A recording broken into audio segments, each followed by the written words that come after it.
और second chapter हमारा electricity.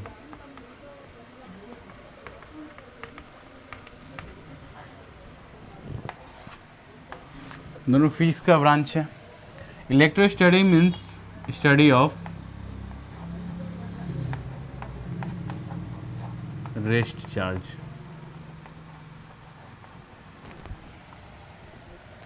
और इसमें स्टडी ऑफ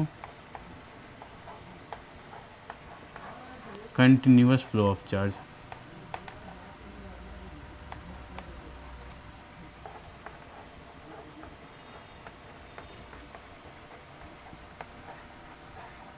ठीक है, यही मेजर डिफरेंस है इलेक्ट्रोस्टैटिक्स और इलेक्ट्रिसिटी चैप्टर में।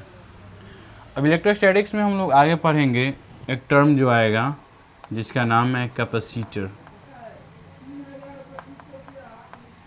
कैपेसिटर जिसका यूनिट होता है फैराड, कैपिटल एफ सिंबल है, और इसको सर्किट में रिप्रेजेंट करते हैं इस तरह से। ठीक है, दूसरा इलेक्ट्रिसिटी में आएगा रेजिस्टेंस, जिसका यूनिट होता है ओम, और इसका सर्किट में सिंबल जो हम लोग रिप्रेजेंट करते हैं उसको इस तरह से। ठीक है, तो कैपेसिटर का यूनिट हो गया फैराड, FARAD, माइकल फैराडे के नाम पे, और रेजिस्टेंस का यूनिट जॉर्ज सीमेन ओम के नाम पे। ठीक है, हमको क्वेश्चंस आते हैं न्यूमेरिकल्स ग्रुपिंग ऑफ रजिस्टर्स पर और ग्रुपिंग ऑफ इलेक्ट्रिसिटी पर। तो आप ग्रुपिंग ऑफ इलेक्ट्रिसिटी आप क्लास 10 में भी पढ़ चुके हैं। इलेक्ट्रिसिटी में ग्रुपिंग ऑफ रजिस्टर, जैसे सीरीज कॉम्बिनेशन था इस तरह से,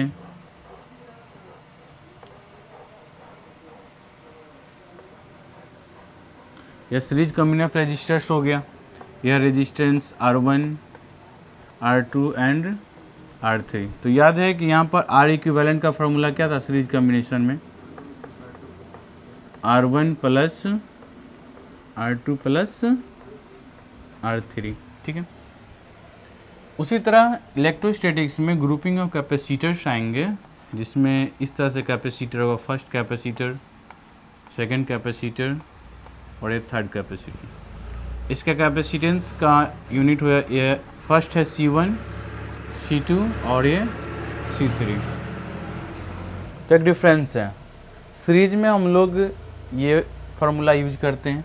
अगर इसी में अगर पैरेलल कॉम्बिनेशन ऑफ रजिस्टर्स होता तो यह रेजिस्टेंस R1, यह रेजिस्टेंस R2 और यह रेजिस्टेंस R3। ठीक है, ये पॉइंट A और ये पॉइंट B, इधर पॉइंट A और ये पॉइंट B। अब यहाँ पर यह first resistance R1, second resistance R2 और थर्ड रेजिस्टेंस R3। तो इस पैरेलल के केस में इक्विवेलेंट का फॉर्मूला था 1/R equivalent equal to 1/R1 plus 1/R2 plus 1/R3। ठीक, और यही फार्मूला रिवर्स हो जाता है कैपेसिटर में। ये जो फार्मूला यहाँ पर हम पैरेलल के लिए यूज करते हैं वो यहाँ पर सीरीज में यूज होता है। जैसे अब हमको इक्विवेलेंट कैपेसिटेंस निकालना है, तो यहाँ पर हम लिखेंगे 1/C equivalent equal to 1/C1 plus 1/C2 plus 1/C3। ठीक है, और जब यह ग्रुपिंग ऑफ कैपेसिटर्स पैरेलल में होगा इस तरह से,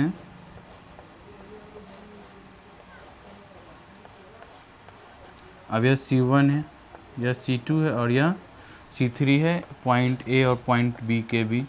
तो हमको इक्विवेलेंट कैपेसिटेंस जब पॉइंट A और B के बीच निकालना होगा तो इसका फार्मूला हो जाएगा C equivalent equal to C1 plus C2 plus C3। ठीक है, तो यह सीरीज के लिए याद रहेगा। तो ये चीज़ हम जैसे इस तरह में रेजिस्टेंस इक्विवेलेंट निकालना सॉल्व किए हैं, जो प्रोसेस है वही चीज़ इसमें होता है। डिफरेंस केवल क्या होगा, इधर यूनिट ओम रहेगा और इधर यूनिट क्या रहेगा, फैराड रहेगा या माइक्रो फैराड रहेगा या कुछ भी, लेकिन प्रोसेस बिल्कुल वही होगा।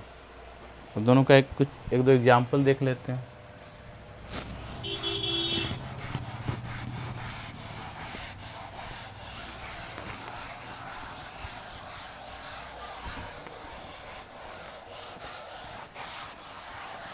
एम करीम के बुक में बहुत सारा क्वेश्चंस दिया हुआ है इस तरह का नेटवर्क वाला इक्विवेलेंट फाइंड करने का, और मे बी कि एग्ज़ाम में 1 मार्क्स में आए ये।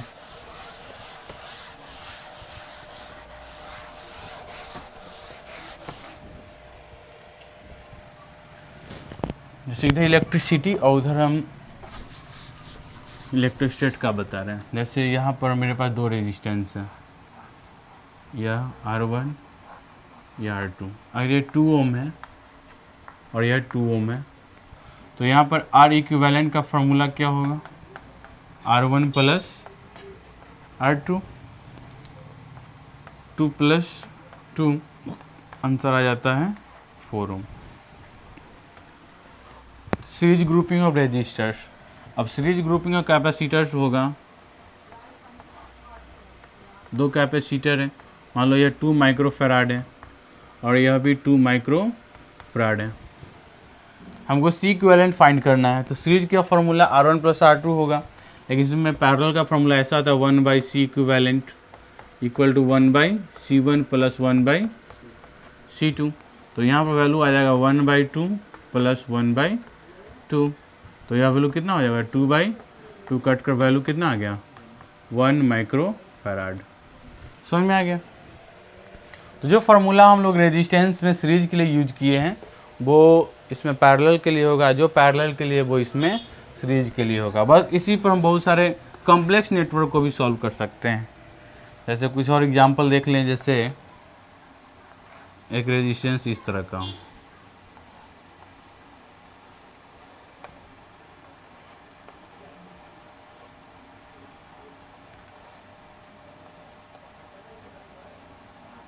यह 4 रेजिस्टेंस हैं, 2 ओम 2 ओम 2 ओम और ये 2 ओम। यह पॉइंट ए है और ये पॉइंट बी है। आपको फाइंड करना है resistance between point A B equal to what. ठीक, तो अब इसमें क्या है कि पॉइंट ए और बी के बीच में दो ट्रैक है, एक ऊपर और एक नीचे। तो एक ट्रैक में जितने भी रेजिस्टेंस है वो सब के सब सीरीज में होंगे। तो यहाँ पर जो नेक्स्ट डायग्राम बनेगा जिसमें ये 2 2 ऊपर में कितना हो जाएगा, ऊपर में 4 ओम और नीचे वाले ट्रैक में भी 2 2 कितना हो जाएगा 4 ओम। अब 4 ओम पैरेलल है तो R इक्विवेलेंट का formula 1/4 plus 1/4 2/4 product by some कर देंगे तो 4/2 कितना आ जाएगा, प्रोडक्ट बाई सम करो तो 4 इंटू 4/4 प्लस 4 कितना है 16/8 कितना आ गया 2 ओम। ठीक है, अब यही क्वेश्चंस अगर हमारा कैपेसिटर के लिए होता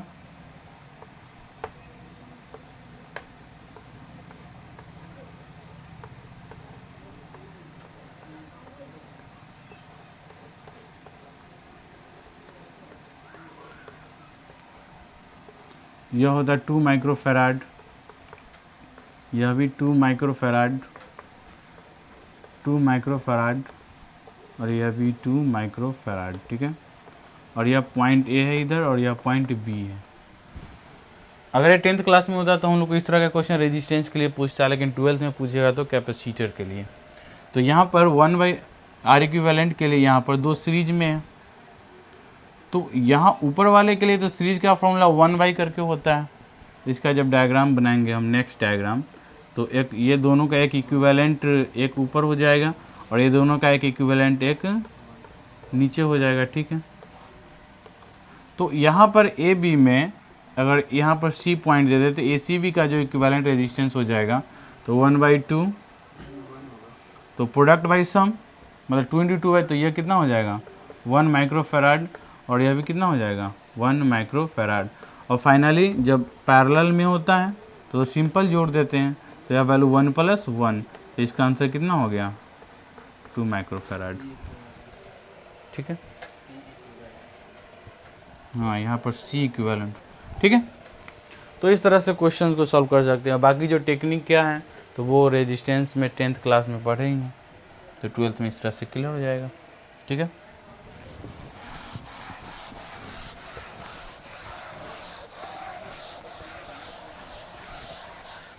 ये शायद एनसीईआरटी में क्वेश्चन दिया हुआ है। 5 कैपेसिटर्स हैं, सी सब आइडेंटिकल कैपेसिटर्स हैं, 1 2 3 4 5, ठीक है। और इसमें ये यहाँ पर है और ये इस तरह का है, ठीक है। और ये सब का वैल्यू सी है। देखो बुक में ये क्वेश्चन है इलेक्ट्रोस्टैटिक्स में, और वो अगला चैप्टर, सेकंड चैप्टर में।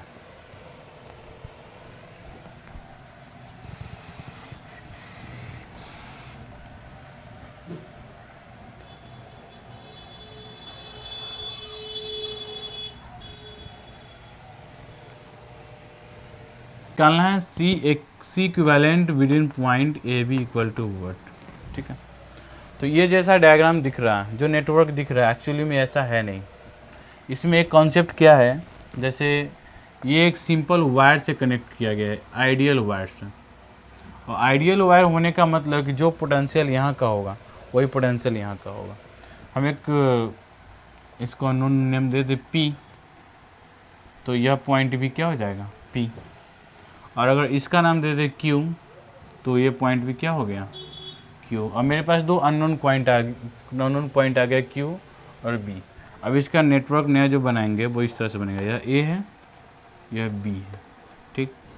तो अब यहाँ पर देखिए, एक रेजिस्टेंस A और P के बीच में है, दूसरा P और Q के बीच में है, तीसरा Q और P के बीच में है, और ये भी PQ और एक QB। तो एक पॉइंट हम ऊपर कंसीडर करते हैं P और एक पॉइंट हम नीचे कंसीडर करते हैं Q, ठीक। तो अब देखिए यहाँ पर पहला A और P के बीच में, तो ये कैपेसिटर हो गया हमारा A और P के बीच। दूसरा P और Q, तो ये हो गया P और Q के बीच। तीसरा Q और P के बीच, तो QP तो यही है, तो इसमें पैरेलल आ जाएगा।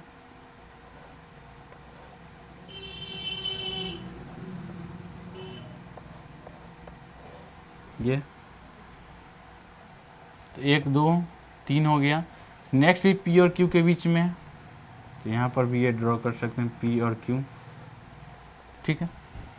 और ये लास्ट जो है वो Q और B के बीच में है, तो ये है, इस तरह का डायग्राम हो जाएगा। हमको लगा कि ये व्हीट स्टोन पर जाएगा, लेकिन ये डायग्राम कुछ ऐसा हो गया, जिसमें एक रेजिस्टेंस सिंगल इंडिपेंडेंट है और ये तीन एक दूसरे के क्या है, पैरेलल में हो गया। एक ये सेकंड पैरेलल हो गया और एक ये थर्ड पैरेलल हो गया, और एक लास्ट हो गया हमारा ये। अब ये नेटवर्क है और उसका रिजल्ट ये नेटवर्क है, समझ गए। तो अब सबका वैल्यू कितना कितना है, सब C है, यह C और यह भी C। तो ये तो पैरेलल में है, तो ये सब ये तो C ही रहेगा, और ये C क्या हो जाएगा, पैरेलल में तो सिंपली ऐड कर देंगे ना। हाँ, तो यह हो गया C, यह हो जाता है 3C और यह है हमारा C। तो नाउ अब सॉल्व कीजिए C इक्विवेलेंट। तो पैरेलल का फॉर्मूला होता था 1/C इक्विवेलेंट, तो वैल्यू हो जाएगा 1/C plus 1/3C plus 1/C। तो यह C 3C और C का एलसीएम क्या हो जाएगा 3C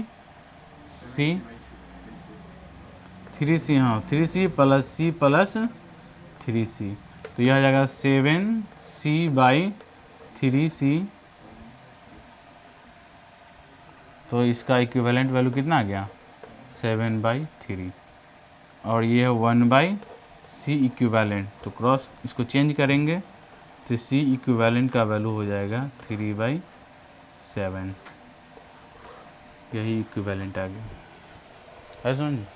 इस तरह से नेटवर्क वाला क्वेश्चन, ये कॉन्सेप्ट है जो हम लोग को रेजिस्टेंस में मिल सकता है।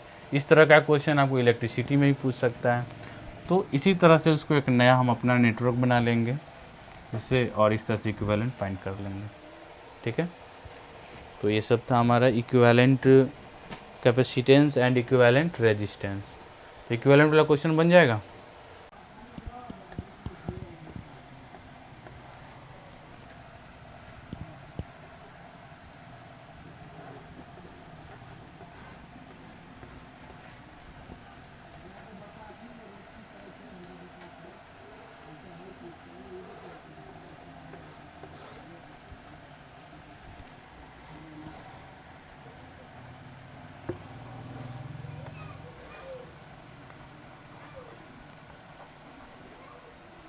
इसका पॉजिटिव टर्मिनल है और इसका नेगेटिव टर्मिनल है।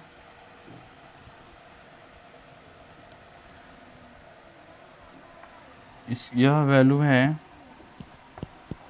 100 माइक्रोफराड, 200,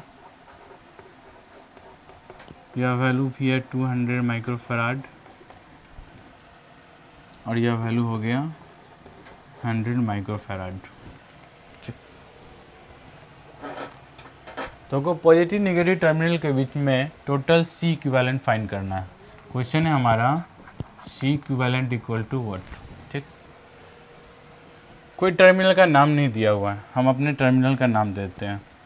तो यह पॉइंट है, अगर हम इस पॉइंट का नाम ए दे दें तो ये पूरा ओवरऑल जहाँ तक वायर गया हुआ है वो सब सेम पोटेंशियल पर है, तो सब पॉइंट का नाम ए होगा।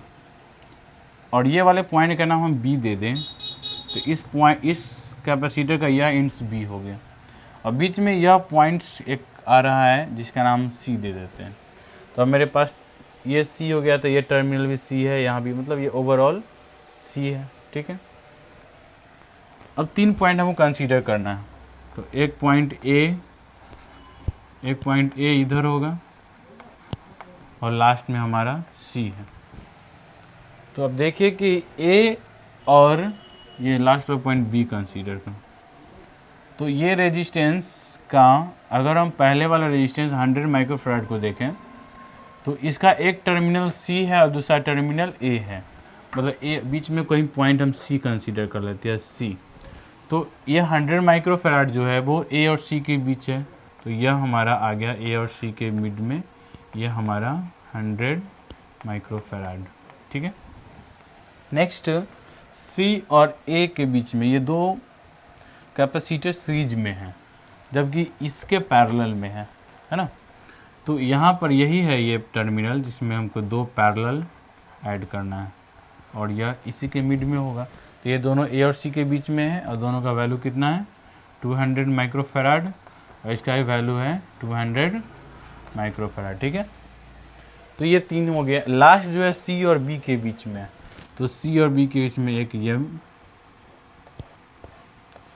हो गया। ठीक, और इसका वैल्यू कितना है, यह भी है 100 माइक्रोफैराड। ठीक, अब हमको फाइंड करना है सी ए बी।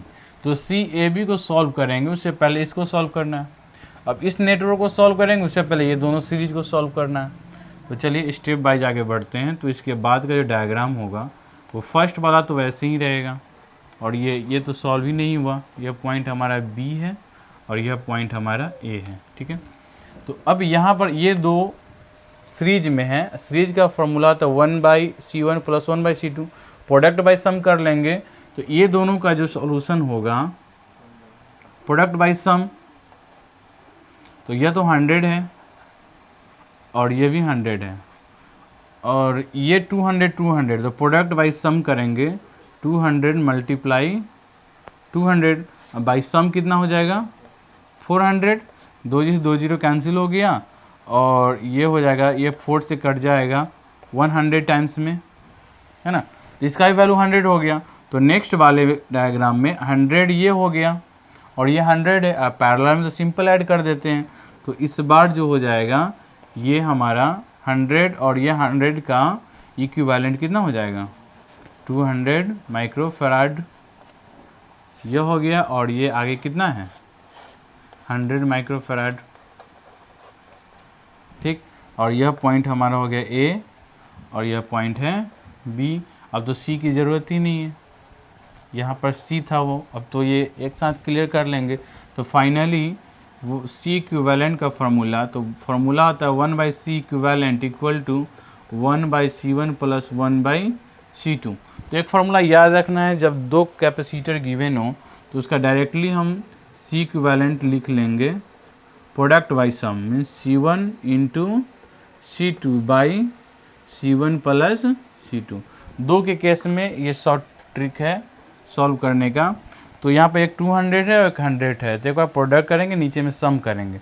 तो 200 और 100 का प्रोडक्ट 200 और मल्टीप्लाइड बाई 100 डिवाइडेड बाई दोनों का सम 200 + 100 कितना हो जाता है 300। 2 0 से 2 0 कैंसिल हो गया, 200/3 आ गया, तो यही हमारा आंसर हो गया।